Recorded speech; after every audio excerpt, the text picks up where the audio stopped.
Sejam muito bem-vindos ao Mesa de Debates. Aqui quem está falando é o Guilherme. Vamos que vamos, pessoal.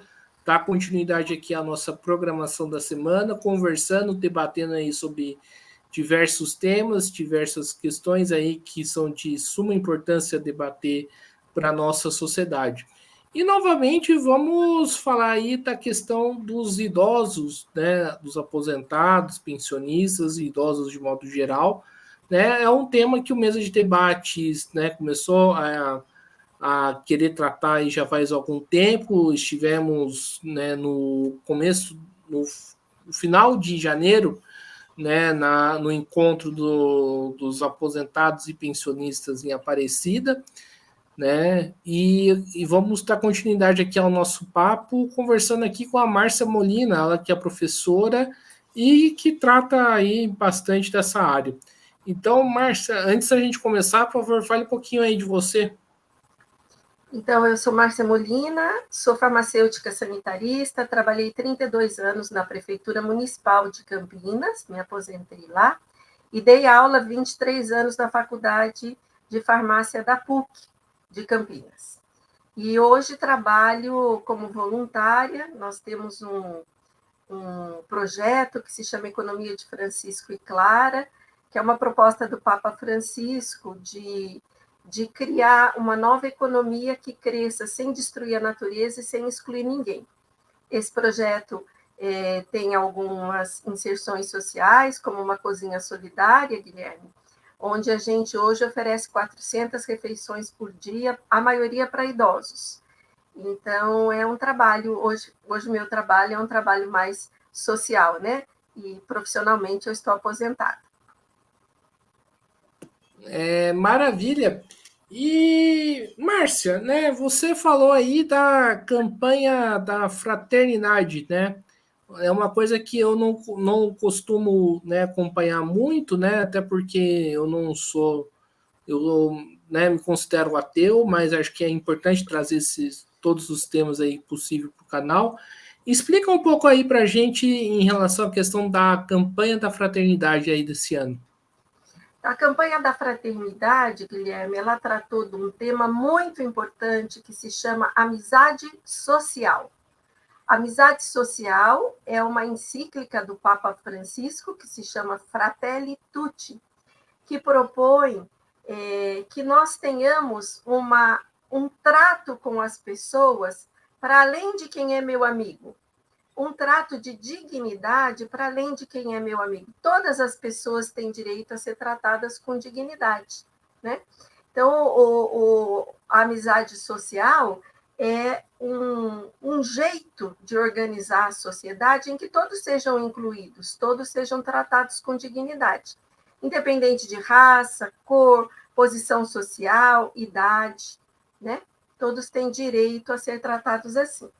Então, na economia de Francisco e Clara, que é esse projeto que a gente gente desenvolve uma reflexão assim: para ter amizade social, é preciso repensar a estrutura da sociedade. Porque onde tem fome, desemprego, exclusão social, tem amizade social? Não tem, né?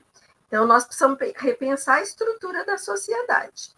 Nós também precisamos repensar as nossas relações, porque onde tem preconceito, onde tem exclusão social, onde tem ódio, onde tem armas, tem amizade social? Não tem. Então, nós precisamos repensar a forma como o direito do outro ter suas escolhas, sem por causa disso ser meu inimigo. Também nós refletimos que a amizade social é construir a melhor política. O Papa Francisco coloca isso na Fratelli Tutti: a melhor política é a política do bem comum. Então, nós precisamos construir a política do bem comum, votar em pessoas que querem o bem comum, que trabalham pelo bem comum, né? E, por último, a amizade social é também justiça ambiental. É tratar todos os seres da natureza com dignidade, além de tratar os seres humanos com dignidade, todos os seres. Então, não cabe na amizade social a destruição ambiental realizada pela mineração, realizada pela queima da floresta, né? Realizada pela extração de madeira brutal que a gente tem hoje.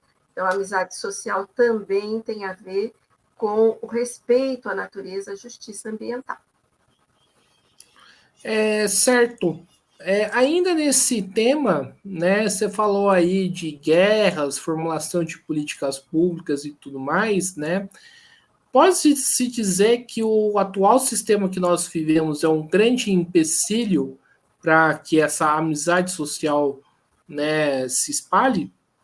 Com certeza, porque o sistema capitalista e o neoliberalismo, eles se sustentam produzindo a desigualdade social. Eles se sustentam produzindo a exclusão das pessoas para o benefício de uma minoria, né? Então, o Papa Francisco diz assim: não existe uma crise ambiental e uma crise social separadas. O que existe é uma profunda crise socioambiental. Nós precisamos, ao mesmo tempo, combater as desigualdades sociais e proteger a natureza. Então, não é possível a gente pensar que esse sistema seja a única forma de viver.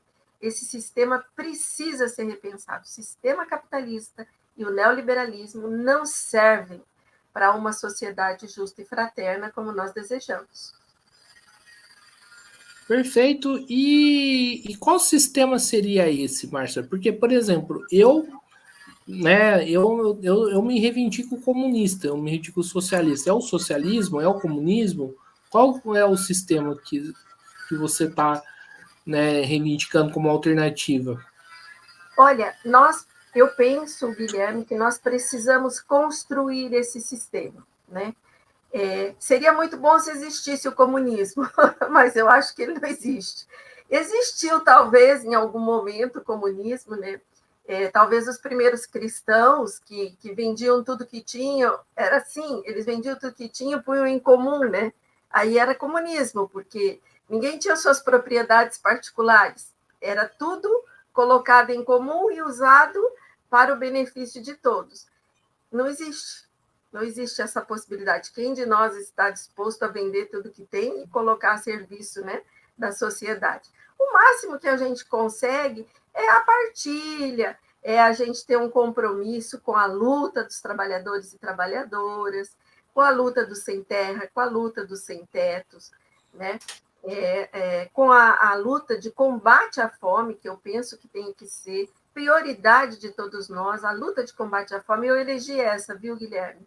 Para mim, a luta do combate à fome é a minha bandeira principal hoje, né? Então, me dedico lá ao trabalho da Cozinha Solidária, é um trabalho conjunto com o MST, então a gente também luta pela reforma agrária, porque a reforma agrária ela é talvez a forma mais eficaz, né? Uma das formas mais eficazes de combater a fome. A terra tem que ser para plantar e não para especulação imobiliária. Você viu que hoje a gente teve uma tentativa de ocupação, né, da Fazenda Mariana e foi brutalmente repudiada lá e agredida pela polícia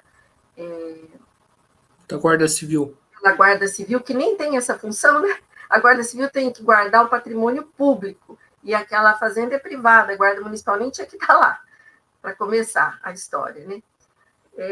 Então, acho que a luta pelo uma sociedade, uma nova sociedade, tem que, antes de tudo, ser uma sociedade sem fome. Nós temos todas as nossas decisões políticas, tem que ser isso reduz a desigualdade social, amplia. Isso reduz a fome ou amplia, né? Eu acho que isso tem que ser um parâmetro para mim, um critério de decisão. Combate à fome tem que ser nossa prioridade maior. Perfeito. E, Márcia, né, falando um pouco aí da questão dos idosos, né? A gente está falando aí do sistema capitalista e tudo mais. No seu entendimento, é correto afirmar que o sistema capitalista trata os idosos como seres descartáveis? Com certeza, meu querido. Os idosos, os deficientes, as crianças, nada que ninguém que não produza tem valor para o sistema capitalista. O único critério que define alguém com valor no sistema capitalista é a sua produção. É o lucro que ela gera para o capitalista. E nós, na nossa faixa etária, nós já perdemos a nossa capacidade de produção, pelo menos a nossa capacidade máxima de produção, né? Com a idade, a gente vai tendo dificuldades naturais, né? Próprias do envelhecimento, próprias da perda da vitalidade, da perda da energia que a gente tinha quando era jovem.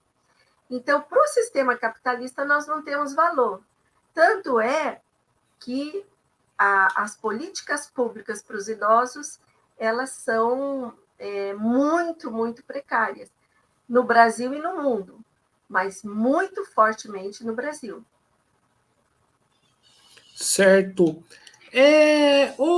Márcia, né, ainda, né, tocando nessa questão, não chega a ser uma irracionalidade do sistema, porque a gente sabe que quando a gente envelhece, a gente, né, tem algumas certas limitações, né, por conta da própria idade, né?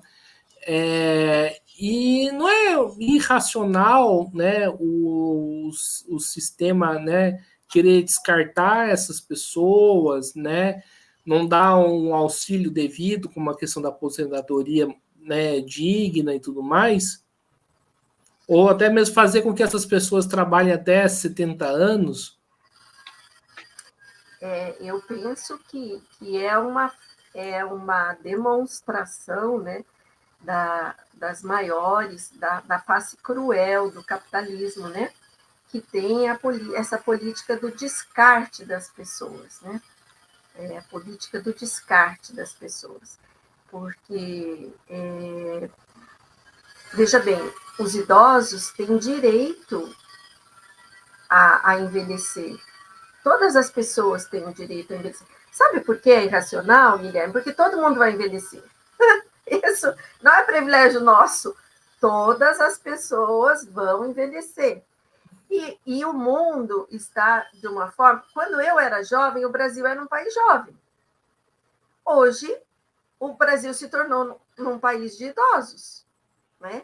Então, ou a gente cuida dos idosos, ou nós vamos ter, por exemplo, se eu não cuido da prevenção de doenças muito comuns nos idosos, como diabetes, hipertensão, tendo uma rede básica de saúde forte, que acompanhe esses idosos, que previna o agravamento dessas doenças muito comuns, que dê instrução para alimentação saudável, que proporcione exercício físico, que proporcione orientação, eu vou ter um agravamento dessas doenças, eu vou ter a internação hospitalar, que é muito mais cara do que a atenção básica, entende?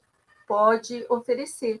Então, é muito mais inteligente eu cuidar da pessoa idosa, garantindo para ela a assistência básica de saúde, as consultas do centro de saúde, um acompanhamento ao longo da vida, os medicamentos que ela vai precisar para prevenir o agravamento dessas doenças, do que eu chegar a precisar de internações, como a gente tem, né? Com infarto, com AVC, que são consequências da hipertensão, por exemplo. Você falou que, né, trabalha nessa questão, na parte da farmacêutica, né? A indústria hoje farmacêutica, como que ela lida com essa questão? A indústria farmacêutica é das mais lucrativas do mundo. A indústria farmacêutica trata o medicamento como mercadoria e não como produto que gere saúde. Então, esse fator, essa forma de operar da indústria farmacêutica tem sido causa de muito adoecimento das pessoas, né? Tem sido causa de muito uso irracional dos medicamentos. A propaganda de medicamentos, ela leva ao consumo exagerado dos medicamentos. Todo medicamento tem efeito colateral, todo, não existe nenhum medicamento sem efeito colateral. E mais, ela coloca na propaganda, Guilherme, como se o medicamento fosse mágico, sabe? Então, sabe, tinha uma propaganda antigamente, não sei se você se lembra, que era assim, tomou Doril, a dor sumiu. Lembro. Você lembra disso? É uma coisa mágica, tomou Doril, a dor sumiu. Não importa o que seja a causa dessa dor. Então, é um efeito mágico, né? O medicamento é um efeito mágico. Então, ela faz as pessoas pensarem que para curar a sua diabetes, para curar a sua hipertensão, ela não precisa de uma alimentação saudável, como de fato ela precisa. Ela não precisa de exercício físico e deixar a vida sedentária, como de fato ela precisa, né? Porque isso dá trabalho. A alimentação saudável dá trabalho, o exercício físico diário dá trabalho. É mais fácil pensar que eu tomando um comprimido eu resolvo meus problemas. Então, a indústria farmacêutica tem sido uma das maiores causadoras do agravamento das doenças nesse tempo que a gente vive, né? Infelizmente, o foco da indústria farmacêutica é o lucro. Ela se preocupa em ganhar dinheiro, né? O que eu considero uma crueldade, porque ela deveria trabalhar para ajudar as pessoas a se curarem, e não é o que acontece. Certo. E né, a gente está falando aí de né, amizade social, né? Como que a gente né, consegue colocar, por exemplo, os idosos nesse ciclo de amizade social que a campanha da fraternidade né, prega? Olha, sabe, a amizade social é um tema muito, muito apropriado, né? Eu acho que a Conferência Nacional dos Bispos do Brasil foi muito feliz em escolher esse tema, porque a gente vive num tempo, Guilherme, de muita animosidade, de muita violência, de muita exclusão das pessoas, de muito ódio, de muitos ataques pelas redes e fisicamente mesmo. E os idosos são somos, né, uma das maiores vítimas desse preconceito, dessa exclusão social, né? A amizade social, se a gente fosse simplificar bem, sabe aquela vida do interior em que a gente sentava assim na calçada e um conversava com o outro, e um fazia o doce, se fazia um doce, levava um para o outro, se um precisava de uma xícara de açúcar, buscava no vizinho? A amizade social é esse convívio pacífico, esse convívio respeitoso, esse convívio inclusivo, né? Então, para os idosos, isso é uma maravilha, né? Puxa vida, a gente trabalhou a vida inteira, a gente contribuiu com a sociedade a vida inteira, a gente construiu uma família, né? A gente contribuiu com a Previdência a vida inteira, meu querido. A gente pagou imposto a vida inteira. Não é mais do que justo que chegando na idade onde a gente tem menos força, a gente seja acolhido, a gente seja tratado com amizade social pelos nossos filhos, nossos netos, nossos vizinhos, pela sociedade como um todo, pelo Estado, pelo governo. É mais do que justo, né? A amizade social é, digamos, um remédio. Eu sou farmacêutica, como você sabe, então é um remédio. O rótulo é amizade social, mas o conteúdo é a transformação profunda da sociedade capitalista, neoliberalista, excludente que a gente vive, em que só tem valor quem produz. Márcia, né, como eu falei, né, eu né, hoje me considero ateu, mas eu vim de uma família né, católica. Né, e eu ia, né, quando eu era criança, quase todo domingo, né, na missa, e eu sempre escutava sobre a campanha da fraternidade, não fazia ideia do que era, né? E depois que eu, né, rompi os laços com a igreja, eu também não fiz muita questão de saber. Não sei se por ignorância minha ou porque não é um negócio que, né, não me senti, não é um negócio que não sentia pertencente àquele lugar e tudo mais. E eu queria que você explicasse tanto para mim e tanto para o ouvinte que, né, que é meio leigo nesse tema, o que é a campanha da fraternidade, né? Como que funciona a campanha da fraternidade? Como que é escolhido o tema e qual que é a importância dela? A campanha da fraternidade existe há 60 anos, Guilherme, no Brasil, e é sempre um tema social, é um tema social, que é colocado durante a quaresma. A quaresma são os 40 dias que antecede a celebração da Páscoa. Então, Isso eu sei. nós nos preparamos para a celebração da Páscoa, que é o ponto máximo da nossa fé. Jesus vence a morte, Jesus vence a crueldade daquela gente. Jesus, sendo uma pessoa extremamente boa, que só fazia o bem, curava, acolhia os pobres, os doentes, foi cruelmente assassinado. Jesus foi foi perseguido político e foi assassinado e venceu aquela gente porque ele ressuscitou. Ele ressuscitou. E até hoje, né, fazem 2024 anos que essa fé se propaga na sua ressurreição. Então, antes de celebrar a ressurreição, a morte e ressurreição de Jesus, a gente faz esse período da quaresma. E a CNBB, sabiamente, inclui nessas reflexões um tema social. Então, já houve, por exemplo, tráfico de pessoas, tráfico de órgãos, criança, água, todos os temas sociais que você pode imaginar, né? Muitos temas sociais importantíssimos para a sociedade. E aí, esse ano foi a amizade social em função desse ódio plantado pela extrema-direita no Brasil, né? Que dividiu as famílias, que dividiu as comunidades, que fez as pessoas, através das fake news, acreditar que é a arma que me dá segurança, né? Fez as pessoas acreditarem. Você veja, o Elon Musk, né? Ele simplesmente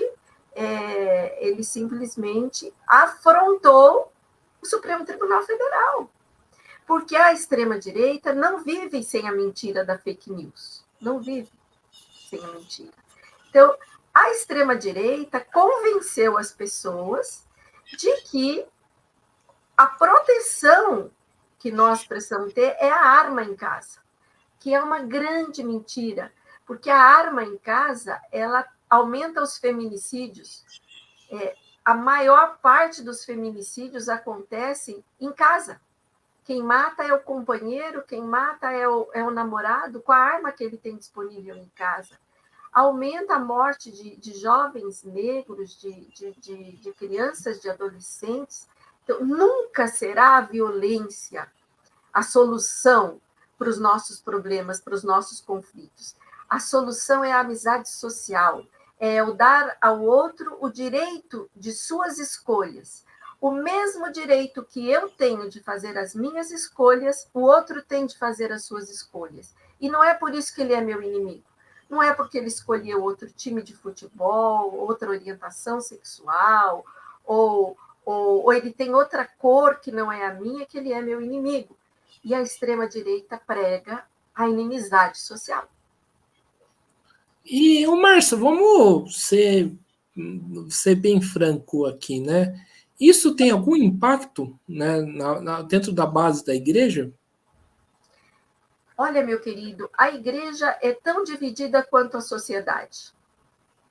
Porque o Papa Francisco, que leva esta linha à frente, que escreveu encíclicas importantíssimas, como a Laudato Si, que é uma um eixo da defesa ambiental espetacular, maravilhoso, que escreveu a Fratelli Tutti, que combate a ideologia do ódio, ele tem sido brutalmente atacado, Guilherme, por membros da própria igreja. O Papa Francisco tem sofrido muitos ataques. Claro que ele tem grandes defensores, como nós, né? E muitos outros no mundo inteiro. Mas ele tem, dentro da própria igreja, quem o combata, porque a extrema-direita está em todo lugar, né? Então, a gente tem feito, eu tenho feito como os bispos da Alemanha. Não sei se você chegou a ver, os bispos da Alemanha fizeram uma recomendação: não vote na extrema-direita. Você chegou a ver, Guilherme?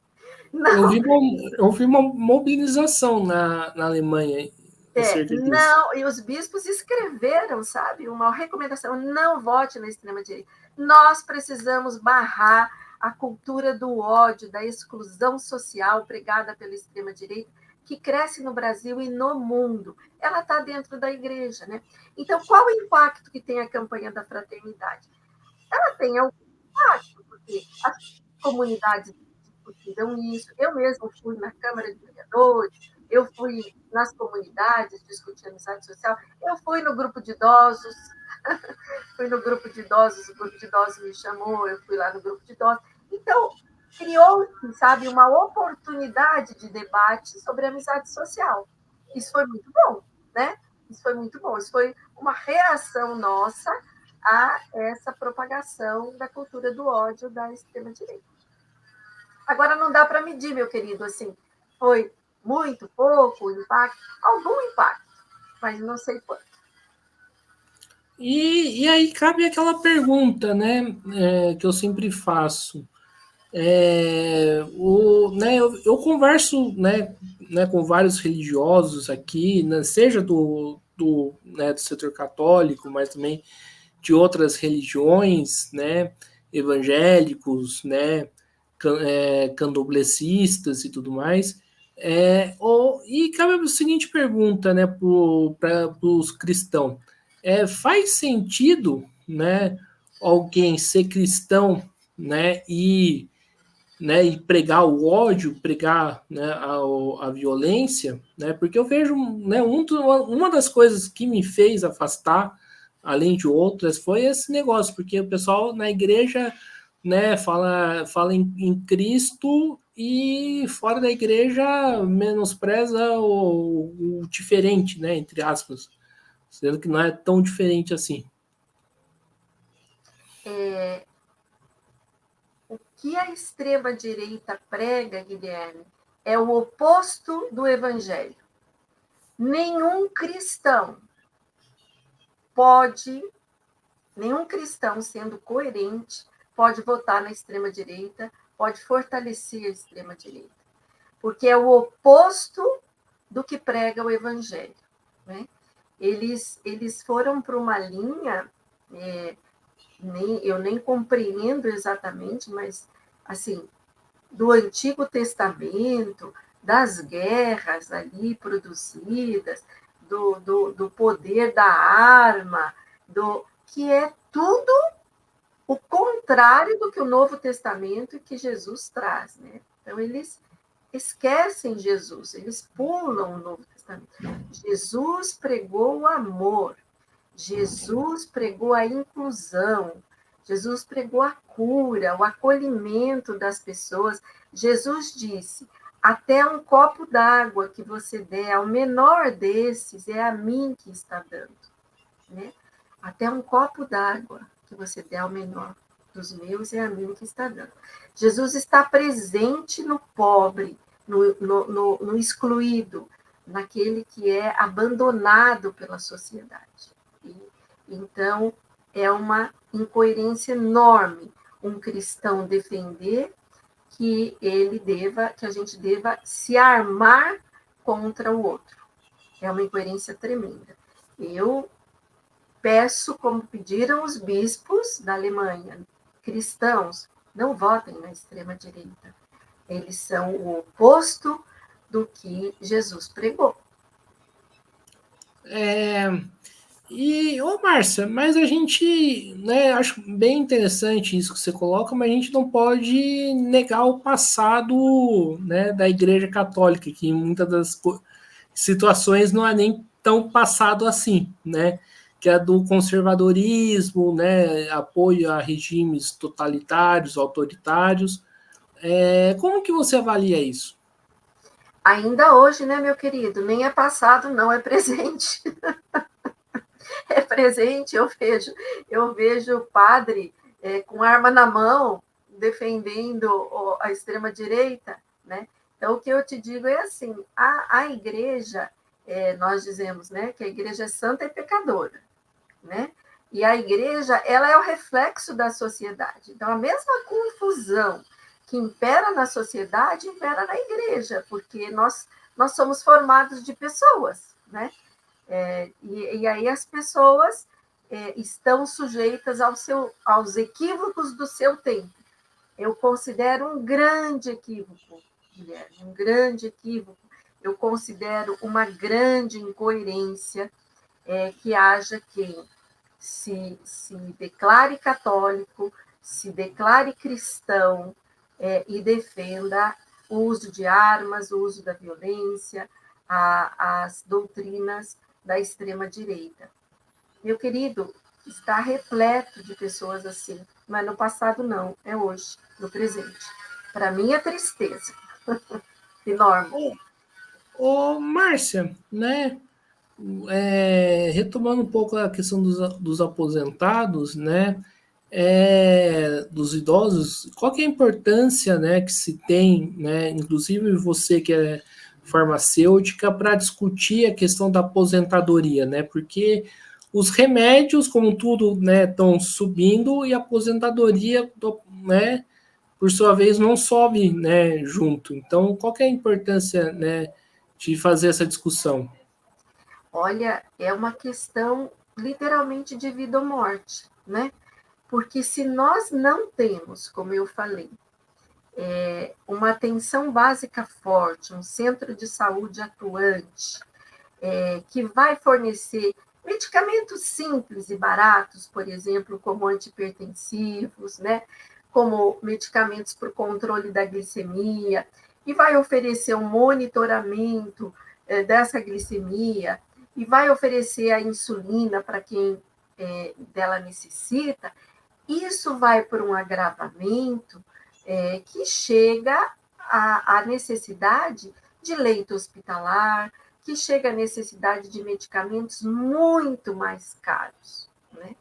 Então, a aposentadoria, muitos dos idosos não têm condição de comprar esses medicamentos, né? E a doença só vai agravando, agravando, agravando. Então, nós precisamos fortalecer o SUS, o SUS é a melhor política de saúde do mundo, do mundo. O problema que tem é que nós não investimos no SUS o que é necessário para cumprir os seus princípios, né? Então, o SUS tem que fornecer, o SUS trabalha com equidade. Equidade é assim, quem oferecer de acordo com a necessidade, oferecer o recurso de acordo com a necessidade. A necessidade do idoso, ela é maior pela própria vulnerabilidade física, até emocional, muitas vezes, daquele paciente, né? Então, o SUS deve oferecer desde os medicamentos básicos até os de alto custo. Só que, infelizmente, por falta do investimento adequado, isso não acontece. Então, nós precisamos, muitas vezes, pagar um convênio, que muitas vezes deixam muito a desejar. Nós precisamos comprar medicamentos, precisamos comprar fralda, precisamos comprar outras coisas que são necessárias, né? Por exemplo, aparelhos de medida de pressão, de glicemia. Então, assim, a aposentadoria, ela precisa ser uma aposentadoria muito mais digna do que é hoje. Certo. E, né, do que você acompanha, do que você participa, né, qual que é a perspectiva aí de luta, né, como avançar na questão dos direitos dos idosos? Mobilização dos idosos. Eu acho que a gente precisa se reunir. Por exemplo, em Campinas tem a Associação dos Idosos do Juarez, que o Juarez coordena. Excelente trabalho eles fazem, eles que me chamaram para ir falar, né? Lá para os idosos. Então, é uma mobilização linda. Foi uma tarde deliciosa, nós tomamos chá e café e conversamos de vários temas. O meu tema foi amizade social, mas teve empoderamento do idoso como tema, né? A realidade dos idosos. Foi uma conversa deliciosa. Eu acho que nós temos que fazer isso mais vezes. Nós precisamos evitar de nos isolar. Guilherme, a grande arma que esse sistema tem é nos isolar, é nos deprimir, é achar que nada tem saída, é nos fazer desistir da vida. Ao contrário, nós temos que nos reunir, temos que conversar, temos que nos fortalecer e temos que exigir dos governos que nos deem o que nós temos direito. Nós temos direito à vida, temos direito a envelhecer com dignidade, porque nós passamos a vida inteira contribuindo com essa sociedade, com o nosso trabalho, com o nosso imposto, com a nossa contribuição previdenciária. Então, é nosso direito. Então, eu diria para os idosos que nos assistem, não vamos desistir, vamos nos reunir, vamos participar lá da Associação do Juarez. Eu fui na festa deles esse final de semana, 42 anos de associação, coisa mais linda. Vamos para a luta, porque aí a gente se anima, né? E se fortalece. Então, acho que é isso aí, pessoal. Estamos encerrando aqui mais uma entrevista do Mesa de Debates. Quero aqui agradecer a participação da Márcia Molina, né? Gostei aí bastante do papo, foram várias questões aí que ela trouxe, né? Acho que de extrema e suma importância. E passo a bola aí para ela fazer suas considerações finais. Eu que agradeço, Guilherme, e te parabenizo por trazer um tema tão importante quanto esse, meu querido. Nós precisamos colocar o idoso na pauta da sociedade. Parabéns por você trazer esse tema tão importante. Estamos à disposição para o que precisar. Então, maravilha. Então, mais uma vez aqui agradecendo a Márcia, também agradecendo a você que estiver nos assistindo. E peço aí que se inscreva no canal Podcast Mesa de Debates de Tudo Um Pouco e acompanhe o nosso trabalho. Curta, compartilhe e comente os nossos vídeos, né? Deixe aí entrevistas, matérias, programas. E nós estamos aí nas redes sociais, né? Facebook, TikTok e Instagram. E quem puder, contribua aqui com o nosso Pix 385-007-02800 CPF. Lembrando aqui que nós somos uma mídia independente, não recebemos aí financiamento nem do Estado, nem do governo, e também, né, não recebemos financiamento aí do capital privado. Então, para a gente trazer aqui pessoas como a Márcia, né, ou até mesmo como o Juarez, que já veio aqui fazer entrevista no Mesa de Debates, que foi a ponte, né, que eu conheci a Márcia, né? Então, faça aí a sua contribuição, né, para que, né, a gente consiga trazer mais vezes ele aqui de novo e outras pessoas que tratam aí desse tema para trazer aí uma perspectiva aí de mudança.